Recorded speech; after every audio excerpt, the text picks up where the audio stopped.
with the whole Brexit stuff, God, I really would like to not mention that for a day. Racism and LGBTphobia has kind of come a lot more to the fore. So there are a lot of people being Islamophobic, as well as and getting LGBT matters mixed up in that. So a lot of queer people saying, oh, all Muslim people, they're all homophobic, and that's why we should get them out of the country. And you know, people who look like me, we're all homophobic, even though people, they completely ignore all the Muslim people who are lesbian, gay, bisexual and trans.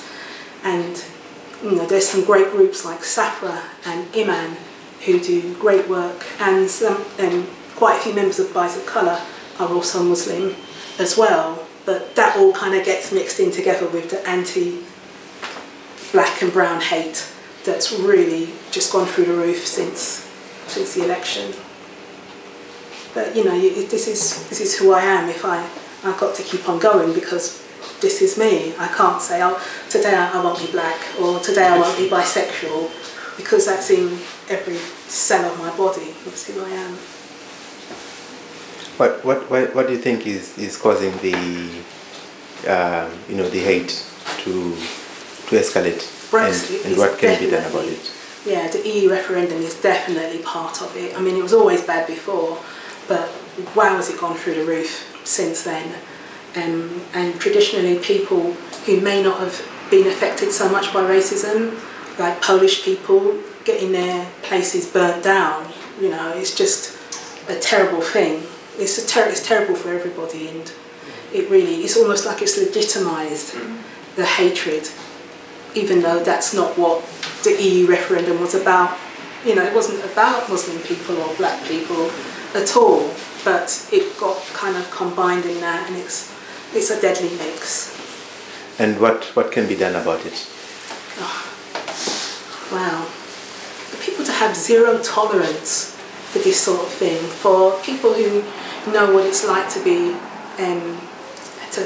to have prejudice and racism affect them, and homophobia too, to not perpetuate it onto others.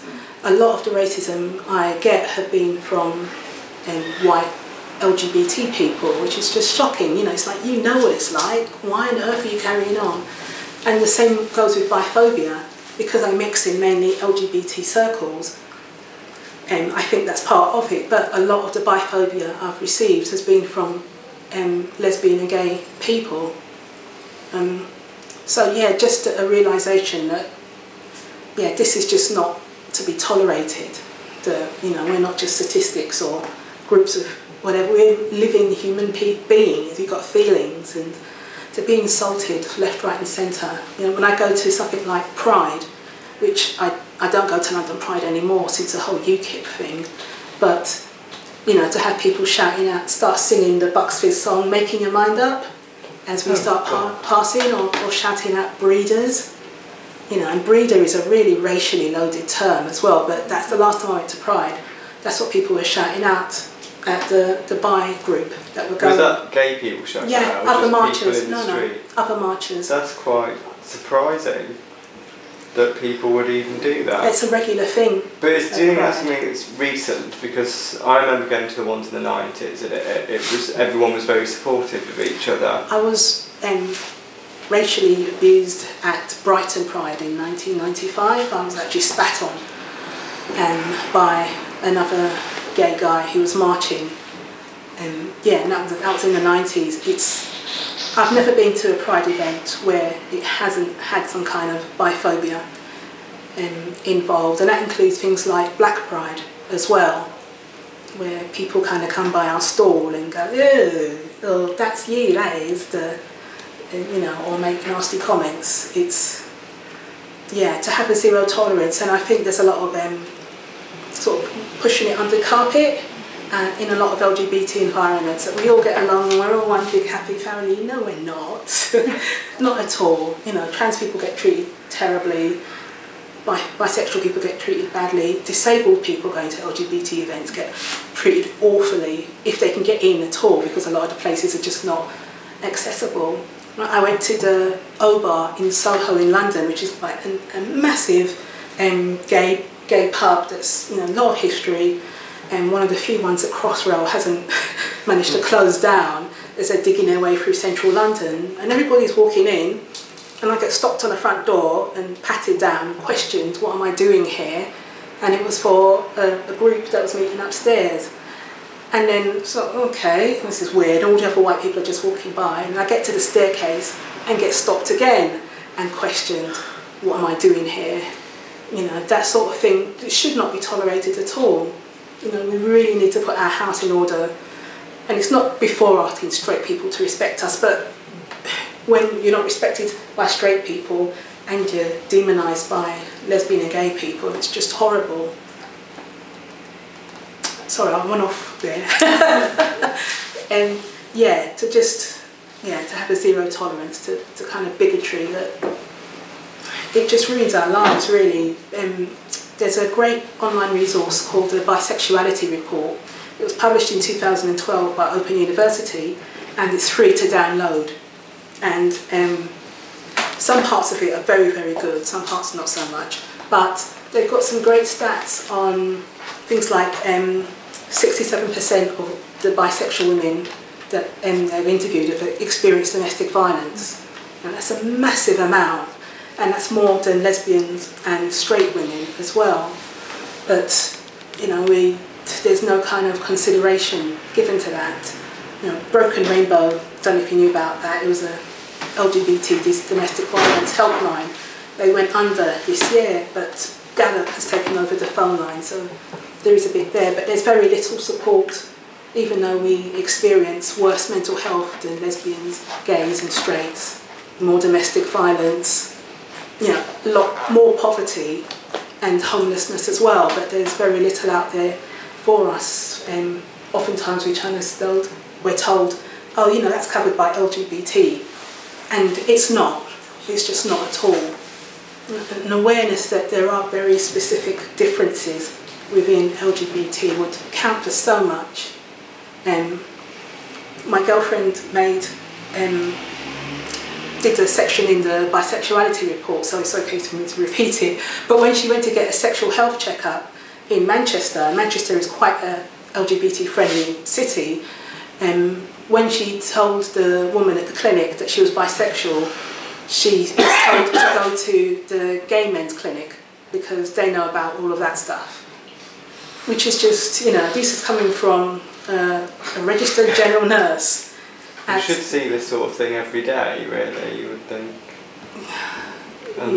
And know how to deal with different... You'd think, but it's... But if there's enough oppression, then we don't go in and use services, so nobody sees it every day. Yeah. Yeah. Unfortunately, there's stuff like similar sort of things. I mean, that is pretty extreme, but, you know, I've seen therapists who've said that, you know, when I'm better, I'll be able to pick a side properly. I'll be a proper lesbian then. You know, I've seen professional people and people out in the streets who have similar kind of views. And it's a real shame because, you know, there's a lot of people who've been my friends in the past, and when I came out, it was after a period of running away from a very violent and abusive family, until I was in a really vulnerable place.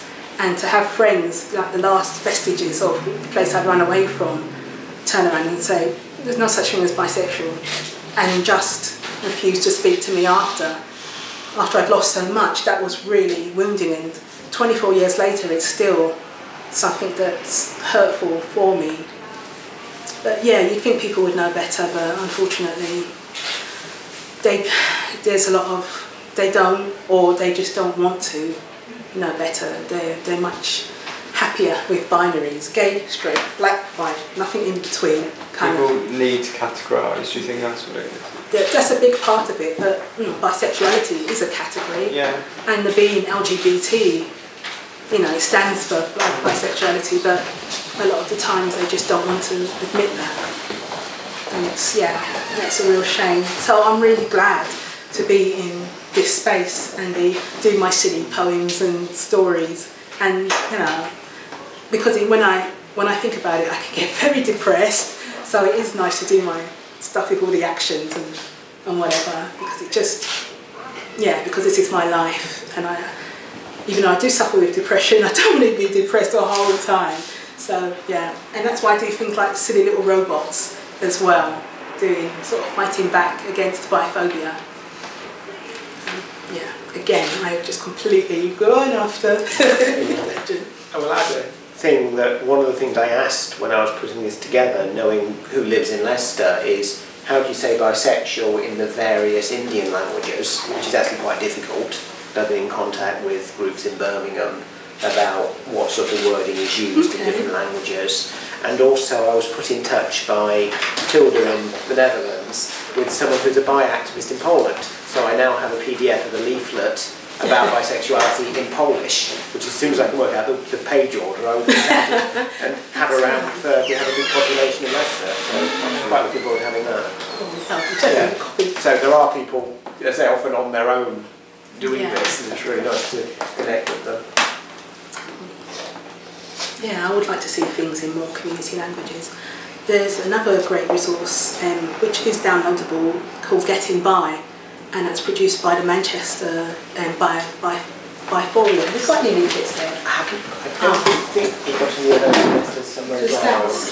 That's been translated into Spanish, and it can, I think, kind of help a lot with a lot of American bi people, where Spanish is a lot more sort of spoken there. It's a lot bigger Hispanic communities there. But yeah, seeing things in other languages, especially like community languages, and that would definitely help. But it's like, you know, how do you do that? And I'm not working long-term sick, but me and my trusted 5p a copy photocopier can do stuff like that, and I can write things down.